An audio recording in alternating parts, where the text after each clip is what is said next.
Right, now we're going to move on to storytelling and try and explain how this helps or can support your improvement work.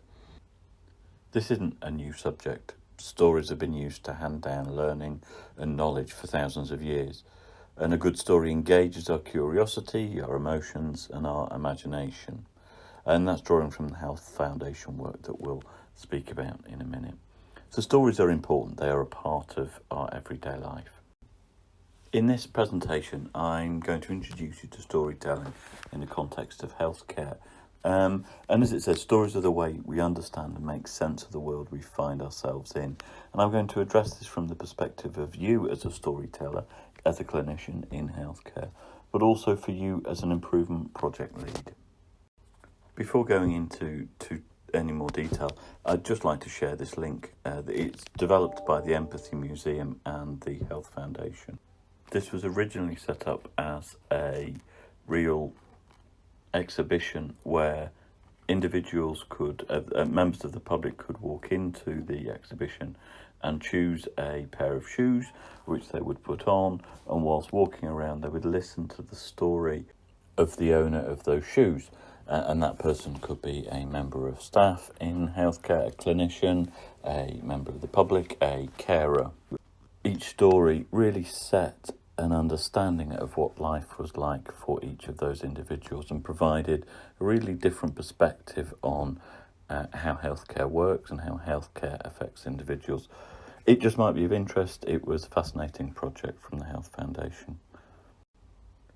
What I'm going to do is look at storytelling from the perspective of you as a storyteller in your life and your daily job that you do. And I'm just going to draw from two particular sources. One is from the Health Foundation, which is using storytelling in healthcare improvement, but also then looking at a short article called Making Your Presentation Stick. Both of these documents are available on the course sites system for you to have a look at. Storytelling is useful in a range of settings and is a valuable skill in any role, but it's not something we always consider. Good news is it is a learnable skill. Both of these documents are very short and easy reading and might be of some interest to you. The Health Foundation overview highlights some of the key components or skills of telling a good story, and these are shown on the screen. So the other tips that they highlight is around choosing a story that conveys a message that you need to get across, and make sure the circumstances are meaningful or relevant to the people you want to influence.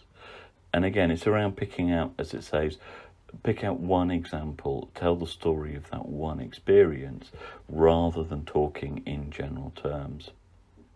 And from that, they're suggesting pick out only the most relevant points that carry the story.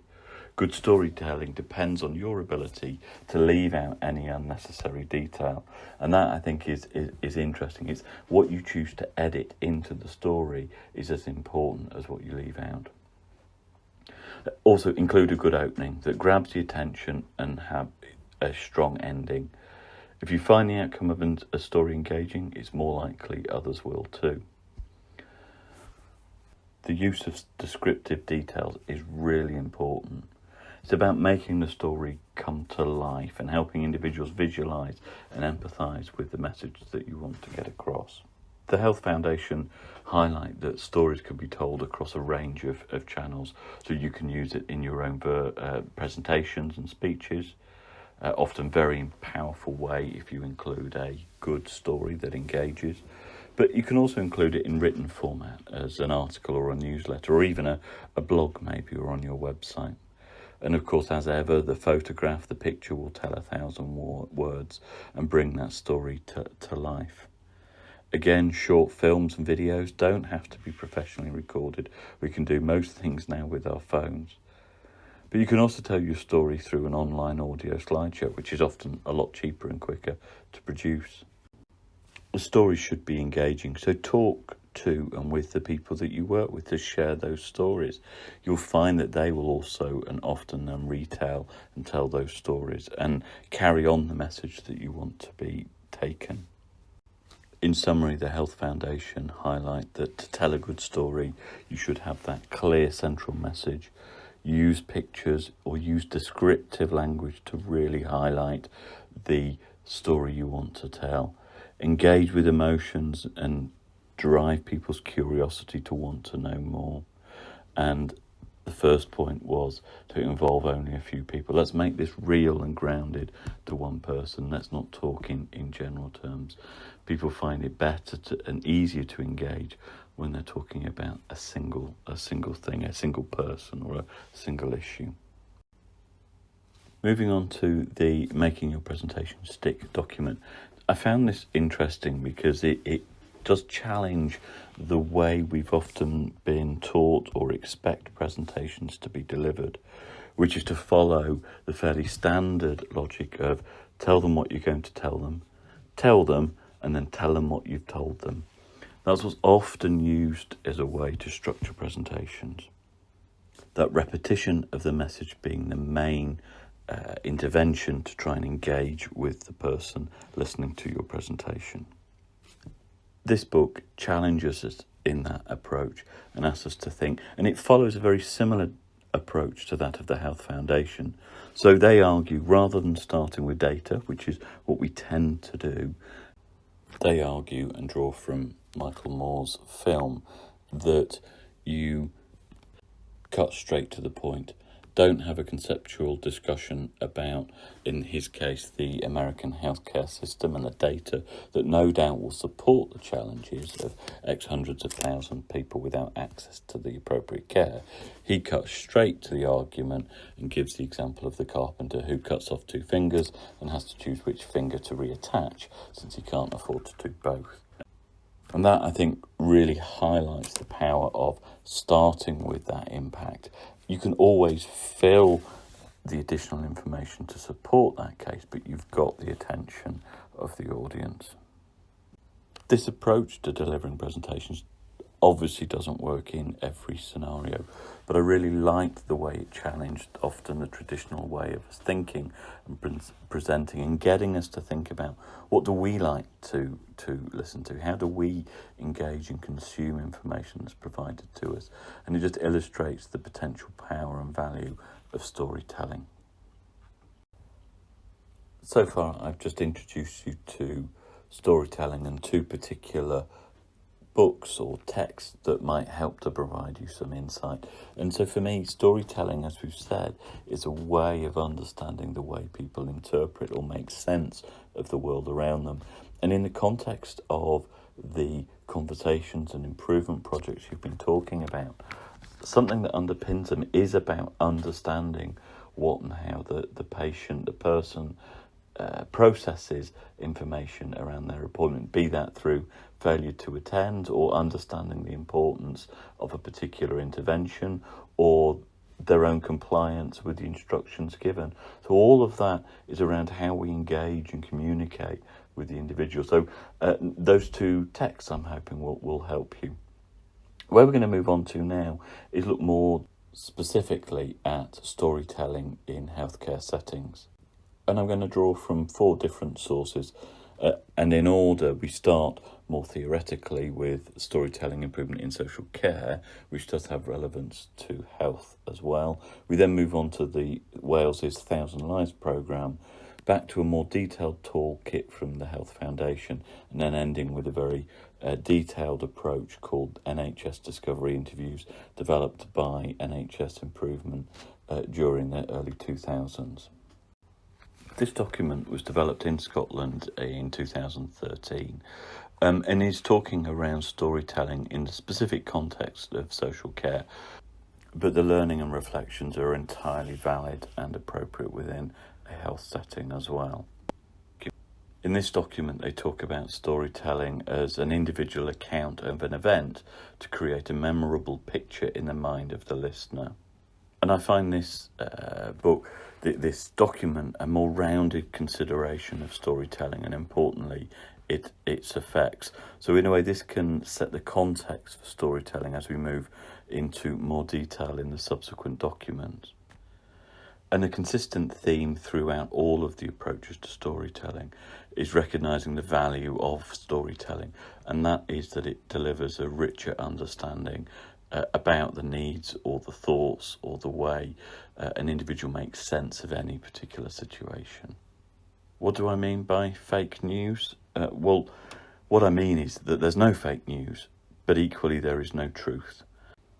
Not wishing to become too philosophical about it, I'm not questioning our very being, but rather in the specific context of a person's experience. The story has the ability to create and communicate many personal truths, and not just one objective truth. So what we mean by that is, if I think or feel something, my feelings, my perceptions are real. It is true to me. Knowledge isn't something that we as human beings don't find or access. We make sense of it and we create it. So in the context of dentistry and specifically, or potentially considering the compliance, you as a clinician, experienced clinician, have a view of what the best evidence is and what the best approach is for oral health and oral hygiene. But me, as the person, as the patient, will have my own experiences in making sense of what's important and what's not. And that's the truth that I create. So we continually change our views in light of our new experiences and are influenced by, for example, a shared understanding. And that comes from culture and language. Together then, for me, whilst the practice of clinical activity is just that, it's clinical, evidence-based and focused on the most effective intervention, we also know real life and people are complicated. So stories are a way into understanding this complexity, not explaining it, but understanding this complexity. So listening to how people tell their story, what they include, what they don't include, is as important as the story itself. And what I like about this overview of storytelling is that it acknowledges the darker side of stories. So telling stories on behalf of other people means if you're telling that story, you're putting a voice into an individual or a group of individuals. The telling of, repeating and editing of stories is also an opportunity to influence power and coercion of the story. So stories aren't these pure things that we can develop and deliver. They're constantly evolving. They're the sense-making process.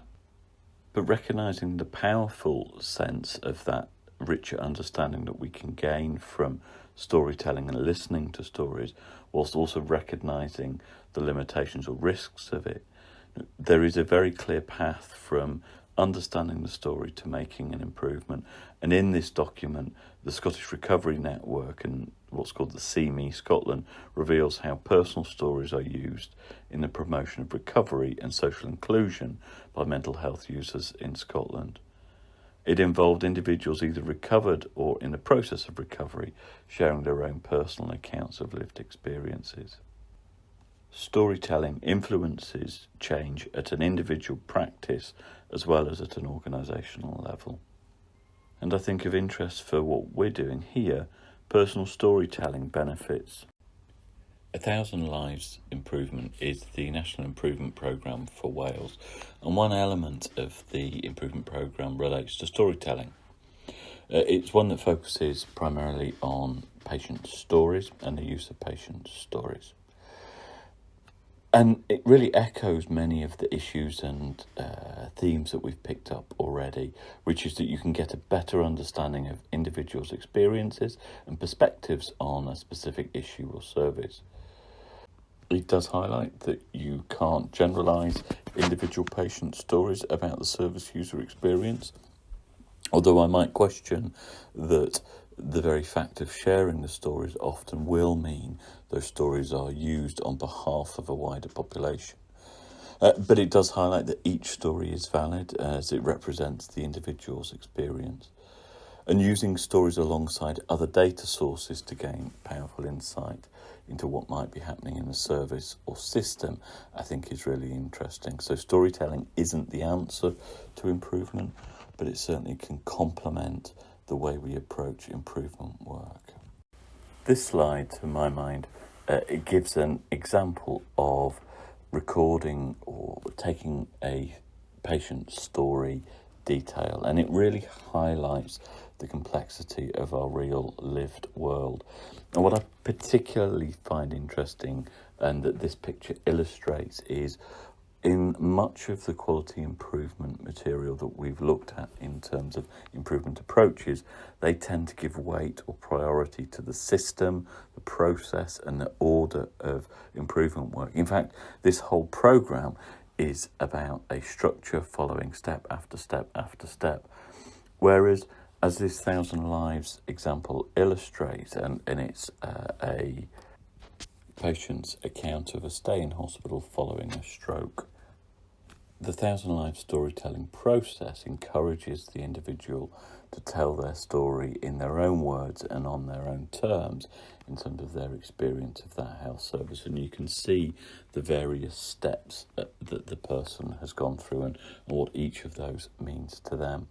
And we'll talk about this a bit later on when we think about the way we can structure and capture a patient's story. On the CoreSight system, I've included the Learning to Use Patient Stories toolkit from 1,000 Lives, in which they set out a more detailed approach about how to record and take patient stories. It draws from the research that underpins the NHS Discovery interviews that we will discuss shortly.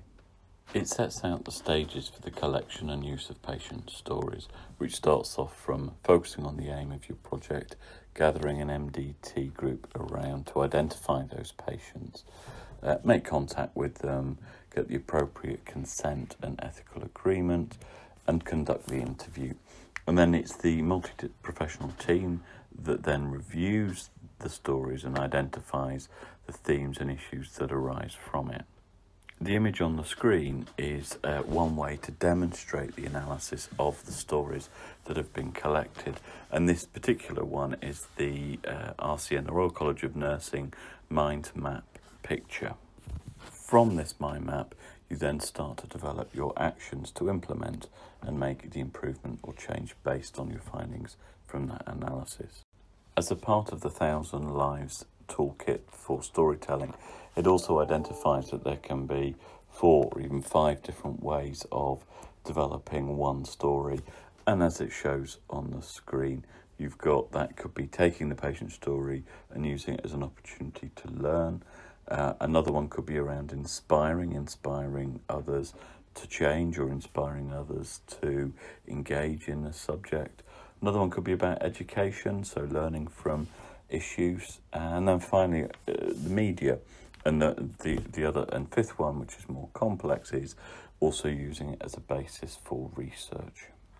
So the 1,000 Lives process is one that focuses on gathering patient stories as a rich source of information, as a rich source of understanding how the services work.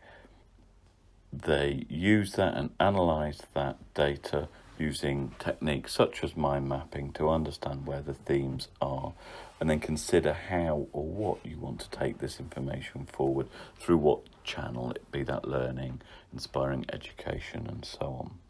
All of which brings us back to that idea of focusing on and searching for a richer, a deeper understanding about how people make sense of and respond to the way we deliver healthcare.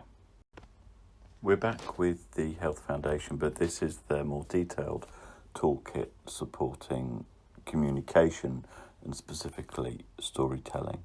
And evidence indicates that considering communication from the beginning to the end of a project could be an important factor in the spread of successful healthcare improvement. And this model for me is well written and structured, and it's directed for leaders wanting to develop large-scale improvement projects. So this may go beyond the scope of the kind of project we're looking to undertake. Each section of the framework is broken down into more detail and tools provided to help you. So, for example, in creating a communication strategy, it provides an overview of 2 models, the strength, weakness, opportunities, threats, the SWOT model, and the PEST, the political, economic, social and technology models, as a way to understand the environment in which you'll be delivering change, setting communication objectives and evaluating communications and developing the strategy. So this is a very detailed toolkit to support you in communication more broadly, but in also telling the stories along the journey of your change. But as I say, this is, for me, targeted at much larger scale changes and may not be as flexible for the needs that you have at the moment. For me, NHS Discovery interviews, driven by some academic research work, underpins much of the storytelling in healthcare work.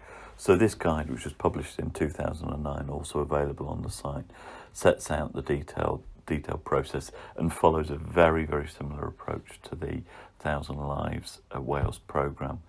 And they recognise that the interviews are only one of a number of possible approaches for involving patients and carers in improving care, but they're particularly useful when you and other practice-based teams want to directly learn about patients' needs and use this understanding to stimulate improvement ideas. And it was drawn on work with the Coronary Heart Disease Collaborative and Critical Care programmes in the early 2000s. And the aim is to explore and learn from the impact of illness on people's everyday lives. Evidence has emerged that taking this approach produces knowledge about needs that may have a significant impact on the recovery and well-being. This interests me in the context, maybe in terms of the compliance of patient compliance in terms of dental treatment. So understanding how their dental health impacts on their well-being is of interest. So discovery interviews provide opportunities for patients and their carers to directly tell the stories of their illness or condition using a framework. And it's this framework that they refer to as the spine. And I mentioned it previously when looking at the 1,000 Lives programme. And it's that spine that guides them through the key stages of their experience. So it's not about having a structured interview, but you as the person listening to the story have some structure that you want to help guide the person through the telling of their story. And of interest, to me at least, is that NHS Improvement linked the discovery interview process to the PDSA cycle. So in essence, the discovery interview provides the insight, the hunches to be taken forward in a PDSA improvement cycle, the Plan, Do, Study, Act cycle. Now, the work of the NHS Discovery interviews and the 1,000 Lives processes are complex and comprehensive processes, and this also might not be feasible given the time and capacity constraints that you have. But if you look at the material that I've shared online around discovery interviews, creating and using the interview spine is on page 21 of the discovery booklet, might be of interest, especially when you're trying to consider and explore how you might gain better insight in terms of the way patients approach and respond to compliance issues. Where we started with this subject of stories was recognising that they've been used to hand down learning and knowledge for thousands of years, and that a good story engages our curiosity, emotions and imagination. That's where we started. And I think through all of the focus on process that often comes with quality improvement, what we can see is storytelling is a valuable tool to explore and understand both the challenges and opportunities we face in healthcare. And specific tools such as the NHS discovery interviews and the 1,000 Lives approaches provide a structure to open up the discussion with your patients, with the people and carers that you deal with, to try and gain that deeper insight that might then help you find ways to improve in your services. And also a better understanding of how we tell stories that have impact can help you more broadly and beyond the constraints of these improvement projects. There's a huge body of literature on it, and I know this is slightly longer than some of the other presentations, but I hope this and the supporting information gives you an interesting insight into it, and we can discuss this as we continue through the programme. Thank you.